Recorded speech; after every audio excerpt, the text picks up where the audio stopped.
eo amin'ny vaovaon'ny tranga maro ihany koa ny raharaha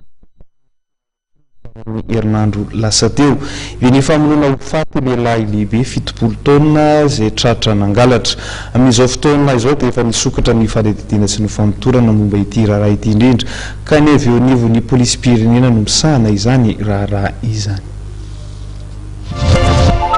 Efa misokatra ny fanadidina mikasika ny raharaha fitsaram-bahoaka tamin'ny Fianarantsoa zay nahafatesana lehilahy lehibe 70 taona. Efa mandeha ihany koa ny fikarohana ilaina havandoza. Io ny fanambarana nataony talian'ny fitaminam-bahoaka eo anivon'ny polisy pirenena ny komisera Rakotoary Manana Arlala. Amin'izao fotoana izao zany dia efa miroso ny fanadihadiana satria tadidio amin'ny fitsaram-bahoaka dia heloka voatondro sy voasaza ny lalàna ihany koa ka enjehana ary atolotra ny fitsarana zany ny nahavanina zany loha zany.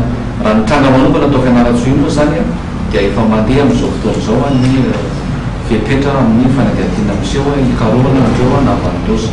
Tanjoma hatramin'ny alahady lasa teo dia tanàna efatra ny trangana fitsaram-bahoaka Mampikony, Ambondromamy, Varatsio ary Fianarantsoa. Efa misy ny ezaka ataon'ny polisy pirenena hisorohana ny fandatsahan-draha. Izay eto amin'ny polisy pirenena dia miezaka foana izay raha azo atao misorona ny tranga mba tsy hisiny le fitsaram-bahoaka.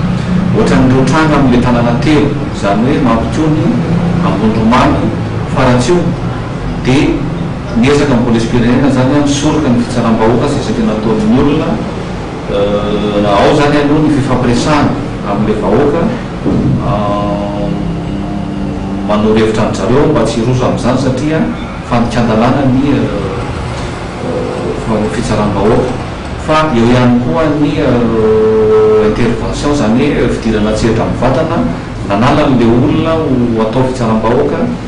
Manaja ny soatoavina hatrany ny polisy pirenena eo amin'ny fanatanterana ny asany ho hatrany ty tompon'andraikitra ambony ity izay nandefa afatra amin'ireo tompon'andraikitra isan'antanatohatra sy ireo olom-boafidy mba hanomevahana ny fifaneraserana sy ny fanentanana ny olo-pirenena mba hisorohana ny fitsaram-bahoaka.